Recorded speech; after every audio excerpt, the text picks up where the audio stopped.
அன்பர்கள் அனைவருக்கும் வணக்கம். இது வாய்ஸ் ஆஃப் தமிழ் பப்ளிகேஷன் வழங்கும் பேச்சுரிமை யூடியூப் சேனல். உங்கள் அனைவரையும் நிகழ்ச்சிக்கு அன்போடு அழைக்கிறேன். அண்ணாமலையுடைய மூவ் என்ன தெரியுமா? அண்ணாமலையுடைய மூவ் என்பது திமுக கூட்டணி ஜெயிக்கிறது.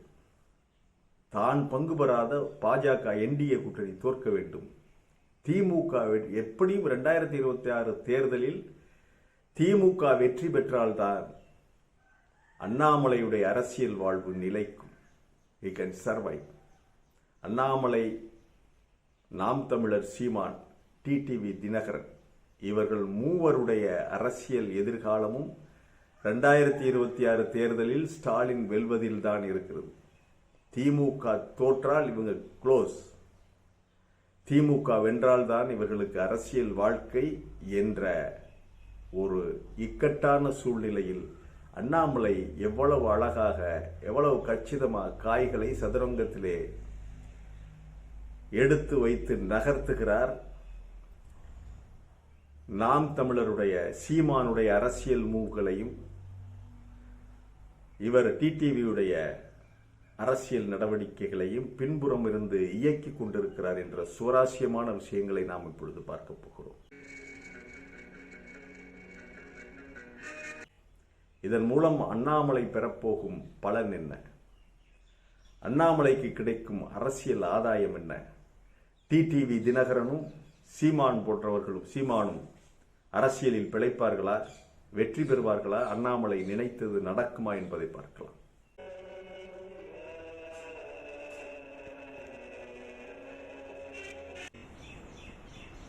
இன்றைக்கு தமிழக அரசியல் சூழ்நிலையில் உறக்கமில்லாமல் பரபரப்பாக இயங்கிக் கொண்டிருக்கின்ற ஒரே நபர் அண்ணாமலை. காயை எடுத்து வைத்து அரசியல் சதுரங்கத்தில் அற்புதமாக காய்களை நகர்த்தி பாரதிய ஜனதா கட்சி தோற்க வேண்டும், தன்னுடைய வியூகம் வெல்ல வேண்டும் என்பதற்காக பரபரப்பாக இயங்கிக் கொண்டிருக்கிறார் ஒரு நபர், அவர் அண்ணாமலை. இன்றைய தமிழக அரசியல் களத்தில் இந்த கரூர் பேரிடருக்கு பிறகு, இந்த கரூர் ஸ்டாம்பேடுக்கு பிறகு நிலைமைகள் வேறு மாதிரியாக மாறிக்கொண்டிருக்கின்றன. இதில் அண்ணாமலையுடைய ஆட்டம் என்பது இந்த சதுரங்க கட்டத்தில் மிக தந்திரமாக, மிக மிக ஆச்சரியப்படும் அளவில் மூவ்களை பார்த்துக்கிட்டு இருக்காரு, அவர் பண்ணிக்கிட்டு இருக்காரு. அண்ணாமலை பொறுத்தளவில் என்ன தெரியுமா? தான் தலைமை தாங்காத பாரதிய ஜனதா கட்சி உருப்படவே கூடாது. அதிலும் குறிப்பாக நயினார் நாகேந்திரனுடைய தலைமையில் உள்ள பாரதிய ஜனதா கட்சி தோற்க வேண்டும். அதோடு எடப்பாடியும் தோற்க வேண்டும். எடப்பாடி முதல்வராகக்கூடாது. அண்ணாமலை தலைமை தாங்குகின்ற பாரதிய ஜனதா கட்சி வெல்லலைன்னா வேற யார் தலைவராக இருந்தாலும் பாரதிய ஜனதா கட்சி ஜெயிக்கக்கூடாது. அதற்கான வேலையை ரொம்ப கரெக்டா பார்க்கிறார். 4ஆம் தேதி டிடிவி தினகரன் ஒரு பிரஸ் மீட் கொடுக்கிறார். அந்த பிரஸ் மீட்ல இந்த கரூர் ஸ்டாம்பேட் பற்றி பேசும்பொழுது முழுக்க திராவிட முன்னேற்ற கழக தலைவரும் முதல்வருமான மு.க. ஸ்டாலின் அவர்களை டெஃபெண்ட் பண்ணி, மு.க. ஸ்டாலின் அவர்களின் சார்பாக அவரை காப்பாற்றுகின்ற விதமாக அவருடைய ஆளாக பேசுறார் டிடிவி தினகரன். போன சனிக்கிழமை அவர் செயல்பட்டு வருவதாக தமிழ்நாடு அரசாங்கம் இருக்கட்டும், காவல்துறை சரியாகத்தான் செயல்பட்டு வருவதாக தான் நான் நினைக்கிறேன். தமிழக முதல்வர் ஸ்டாலின் அவர்கள் மேல் எந்த தவறும் இல்லை, அவர் மிக சரியாகவே செயல்படுகிறார் அப்படின்னு சொல்லிட்டு விஜயத்தான் வாரி பிடிக்கிறார். அதே சமயம் அவர் இருந்த பாரதிய ஜனதா கட்சி கூட்டணி அப்பட்டமாக விஜயை ஆதரிக்கிறது. முதலில் வேற மாதிரி பேசிய எடப்பாடி அதன் பிறகு தன் நிலையை மாற்றிக்கொண்டு பாரதிய ஜனதா கட்சியினுடைய பேச்சை வழிமொழிகிறார். இந்த விஷயம்லாம் நடக்குது. முதலில் விஜயை மறுதளித்து பேசிய, விஜய்க்கு எதிராக பேசிய அண்ணாமலை அதன் பிறகு சுதாரித்துக் கொண்டு தலைமை விரும்புகின்ற விதமாக, பாரதிய ஜனதா கட்சி தலைமை விரும்புகின்ற விதமாக விஜய்க்கு ஆதரவாக பேசுகிறார். ஆனா இப்ப விஜய்க்கு எதிராக நிலைப்பாடை எடுக்க வேண்டும். எடப்பாடியினுடைய கருத்துக்கு எதிராக நிலைப்பாடு இருக்க வேண்டும், பாரதிய ஜனதா கட்சிக்கு எதிரான நிலைப்பாடு இருக்க வேண்டும் என்றால் என்ன செய்யலாம்? அப்ப டிடிவியை சாவி கொடுத்து, டிடிவிக்கு சாவி கொடுத்து நீங்க இந்த மாதிரி பேசுங்க அப்படின்னு சொல்லி அண்ணாமலை ஒரு தகவலை கசியவிடுத்து சொல்லுகிறார். அவர் இந்த மாதிரி பேசுங்க அப்படின்னு சொல்லி. அதே சமயம் சீமான் அவர்களுக்கும் ஒரு கைட்லைன் கொடுக்கிறார். சீமான் திமுக தலைமையையோ ஸ்டாலின் அவர்களையோ குற்றம் சாட்டவே இல்லை. முழுக்க முழுக்க விஜயை தான் அவர் காலவாரினார். விஜயை ஆரம்பத்தில் என்னுடைய தம்பி என்று ஒரு மாதிரி ஒப்பாரி வைத்த சீமான், உனக்கென்ன லூஸ் ஆயா அப்படின்னு சொல்லி அண்ணாமலை கேட்டிருக்காரு. இந்த மாதிரி பேசியார் உடனே அதன் பிறகு தன்னுடைய நிலையை மாற்றிக்கொண்டு சீமான் அவர் விஜய்க்கு எதிராக பேசுறார். இதுல தான் அண்ணாமலையுடைய தந்திரமான ஆட்டம் வெளிப்படுகிறது. இதில் சீமானுக்கு அவருடைய அரசியல் நெருக்கடி, வேறு வழி இல்லை. ஏதாவது ஒரு விஷயம் எடுத்துத்தான் ஆக வேண்டும், ஒரு முடிவை. முழுக்க முழுக்க விஜய் இனி பாரதிய ஜனதா கட்சியினுடைய கட்டுப்பாட்டில் வந்துடுவார். இந்த வழக்கு அந்த மாதிரியான வழக்கு. நிச்சயம் 7 ஆண்டுகளுக்கு குறையாமல் தண்டனை கொடுத்து விடுவார்கள். அப்ப அதிலிருந்து அவர் மீண்டு கொள்ள வேண்டும் என்றால், தப்பித்துக் கொள்ள வேண்டும் என்றால், இந்த செக்மேட்ல இருந்து எப்படி தப்பிக்கிறதுனா பாரதிய ஜனதா கட்சி கூட்டணிக்கு போயிட வேண்டியதா, வேற வழி இல்லை. அப்ப பாரதிய ஜனதா கட்சி கூட்டணி என்ன ஆகுது? வலுவாகுது. ஏற்கனவே அதிமுக இருக்குது, பாரதிய ஜனதா கட்சி இருக்கு. இப்பொழுது விஜய் கட்சியும் வந்துவிட்டால் கிட்டத்தட்ட இந்த ஆட்சி மாற்றத்தை கொண்டு வருகின்ற அளவுக்கு அவர்களுக்கு வாக்கு இருப்பதாக அவர்கள் நம்புகிறார்கள். அந்த கூட்டணி நம்புது. அண்ணாமலையுடைய பார்வை, அவர்களுடைய பார்வையை அப்படித்தான் இருக்க வேண்டும். அண்ணாமலையை பொறுத்தவரையில் என்ன, தான் தலைமை தாங்காத எந்த பாரதிய ஜனதா கட்சி கூட்டணியும் ஜெயிக்கவே கூடாது.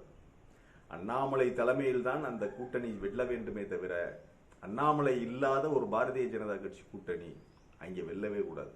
அதற்கு என்ன செய்யலாம்? டிடிவியை முதல்ல உடைச்சு வெளியே கொண்டு வருவார். டிடிவி தினகரனை வெளியே உடைச்சு கொண்டு வர, டிடிவி தினகரன் போல் அவர் சாவி கொடுப்பதற்கு ஏற்றார் போல் டிடிவி தினகரன் ஆடுகிறார். ஆரம்பத்திலிருந்தே வெளியே வந்த உடனே இது எல்லாமே அண்ணாமலையுடைய மூவ் தான். வெளியே வந்ததிலிருந்தே நயினார் நாகேந்திரனை கடுமையாக விமர்சிக்கிறார். தங்களால் எடப்பாடி ஏற்றுக்கொள்ளவே முடியாது அப்படிங்கிறார் டிடிவி தினகரன். டிடிவி தினகரனை பொறுத்தவரையில் வெளிப்படையாக தெளிவாக இருக்கிறார். டிடிவி தினகரனை பொறுத்தவரையில் தெளிவாக இருக்கிறார். தனக்கு 2 கண்ணு போனாலும் பரவாயில்ல, எடப்பாடிக்கு ஒத்தகனாவது போகும். எடப்பாடி முதல்வராக கூடாது என்பதில் டிடிவி உறுதியாக இருக்கிறார். ஆகவே அவர் அண்ணாமலை சொல்படிதான் கேட்பார். ஆக அண்ணாமலை அவரை வெளியே அனுப்புகிறார். அவர் வெளியே வந்துடுறார். அதன் பிறகு இப்பொழுது இந்த ஸ்டாண்ட் எடுக்கிறார் டிடிவி. என்ன ஸ்டாண்டு? ஸ்டாலின் அவர்களை ஆதரிக்கின்ற, திமுகவை ஆதரிக்கிற ஸ்டாண்ட் எடுக்கிறார். அவர் ஏறத்தாழ 4-5% வாக்குகளை வைத்திருக்கிறார் டிடிவி தினகரன், அவருடைய சமுதாய வாக்கு வங்கி. இப்பொழுது அண்ணாமலைக்கு இருக்கின்ற ஒரே ஒரு விஷயம், சீமான் அவர்களை, நாம் தமிழர் கட்சி சீமான திமுக பக்கம் தள்ளிவிடும். திமுக பக்கம் சென்றால் நாம் தமிழர் குறைந்தது 5-7%, இவருடைய ஒரு 4-5%, இது எல்லாம் சேர்ந்தால் 12-13% வாக்குகள் திமுகவுக்கு போனால் பலமாகிவிடும் திமுக கூட்டணி. இப்ப திமுக கூட்டணி ஆட்டோமேட்டிக்கா வெற்றி பெற்றுவிடும். பாரதிய ஜனதா கட்சி தோற்று, அந்த என்டிஏ கூட்டணி தோற்று போய்விடும். ஆக அண்ணாமலை இல்லாத பாரதிய ஜனதா கட்சி கூட்டணி தோற்று போய்விடும். இதுதான் அண்ணாமலையுடைய கணக்கு. அதற்கு தோதாக மிக அருமையாக காய்களை எடுத்து வைத்து ஆடுகிறார். முதலில் டிடிவி தினகரனை பிரிச்சு கொண்டு வந்தாரு. சரியான சந்தர்ப்பத்தில் இந்த கரூர் விஷயத்துல அவரை ஸ்டாலினை ஆதரித்து பேச வைக்கிறார். அதன் பிறகு இப்பொழுது சீமான் எடுத்த உடனே ஸ்டாலினுக்கு ஆதரவாக எதையும் செய்யல. ஆனால் ஸ்டாலினை எதிர்க்கவில்லை, திமுகவை எதிர்க்கல. திமுகவை எதிர்க்காமல் விஜயை எந்த அளவிற்கு விமர்சிக்க முடியுமோ அந்த அளவுக்கு அவர் விமர்சிக்கிறார். ஆரம்பத்தில் தடுமாறுறாரு. விஜய் ரசிகர்களை தான் எப்படியாவது இழுத்து கொண்டு வந்து விடலாம் அப்படின்னு சொல்லி தடுமாறி இருக்காரு. அதன் பிறகு அண்ணாமலை உள்ளே வந்து சீமானுக்கு நல்லா டோஸ் கொடுத்துருக்காரு. நீ என்ன அரசியல் பண்ணிக்கிட்டு இருக்க அப்படின்னு சொல்லி நல்லா டோஸ் கொடுத்துட்டு, இப்படி இல்லை, நமக்கு தேவை இப்பொழுது இந்த கூட்டணி தோற்கடிக்கணும். அப்ப நீ முதல்ல ஆரம்பத்தில் திமுக ஆதரவு நிலைப்பாடு இல்லை, அதை ஒண்ணுமே விமர்சிக்க வேண்டாம்.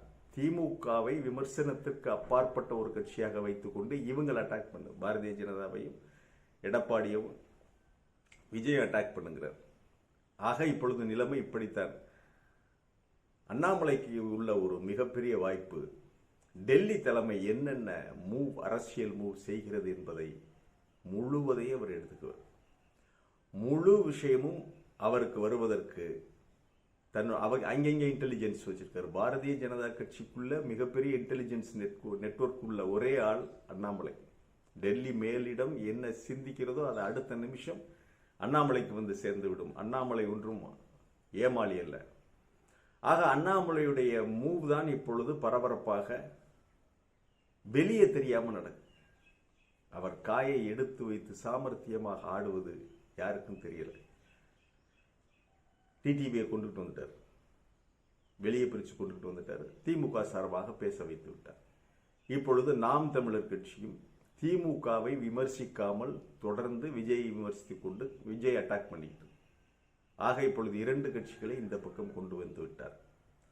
அப்படியும் இது போதாது அப்படின்னா கடைசி கட்டத்தில் அண்ணாமலை தனி கட்சி தொடங்குவதற்கும் அவர் கொஞ்சம் கூட யோசிக்க மாட்டார். அண்ணாமலை அதுதான் நடக்க போகிறது. கடைசி கட்டத்தில் ஒரு 1% 2% வாக்குகள் வித்தியாசத்தில் அதிமுக என்டிஏ கூட்டணி வெற்றி பெற்றுவிடும் என்ற நிலை வருகின்ற பொழுது தனி கட்சியாக உடைத்து கொண்டு பாரதிய ஜனதா கட்சியிலிருந்து உடைச்சிட்டு வெளியே வர்றதுக்கும் அண்ணாமலை தயங்கவே மாட்டார்.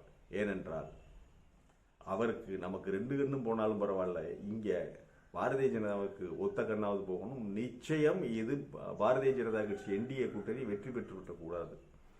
அண்ணாமலை இல்லாத இந்த பாஜக கூட்டணி வெல்லக்கூடாது என்பதில் உறுதியாக இருக்கிறார் அண்ணாமலை. அது சரியான மூவ். அப்படி வெற்றி பெற்றுவிட்டால் அண்ணாமலை 10-1 11 ஆகிடுவார். தன்னுடைய தோழர்களுக்கு அவர் சொல்லிட்டார். டிடிவி சீமான் எல்லோருக்குமே அவர் கலந்து பேசியதில் என்ன, நம்முடைய அரசியல் வாழ்க்கை என்பது அழிந்துவிடும். இது ஒரே ஒரு சந்தர்ப்பம் தான். இந்த சந்தர்ப்பத்தில் இந்த 2026 தேர்தலில் திமுக கூட்டணி வென்றால்தான் அண்ணாமலை, நாம் தமிழருடைய சீமான், டிடிவி தினகரன் போன்றவர்களுடைய அரசியல் வாழ்வு சர்வைவ் ஆகும், நிலைத்திருக்கும். அதன் பிறகு அப்புறம் பார்த்துக்கலாம். வயசு இருக்கு, எல்லாம் இருக்கு, நாள் இருக்கு, அப்புறம் பார்த்துக்கலாம், பிறகு பார்த்துக் கொள்ளலாம். முதலில் இந்த கூட்டணி எடப்பாடி இருக்கின்ற அங்கம் வகிக்கின்ற இந்த பாரதிய ஜனதா கட்சி கூட்டணி தோற்க வேண்டும். டிடிவிக்கு அதே குறிக்கோள். டிடிவிக்கு என்ன குறிக்கோள்? எடப்பாடி நிச்சயம் வெல்லவே கூடாது, ஜெயிக்க கூடாது.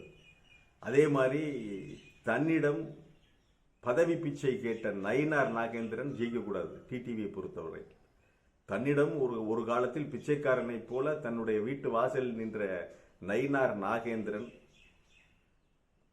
தன்னிடம் தங்கள் குடும்பத்திலிடம் மண்டியிட்டு பிச்சை எடுத்த எடப்பாடி, அவருடைய எண்ணம் இவர்கள் முதல்வராக கூடாது. அதுதான் டிடிவி எண்ணம். அதற்காக டிடிவி எந்த எல்லைக்கும் செல்வார். இப்பொழுது அவர் தமிழக முதல்வரை ஆதரிக்கின்ற நிலைக்கு வந்து விட்டார்.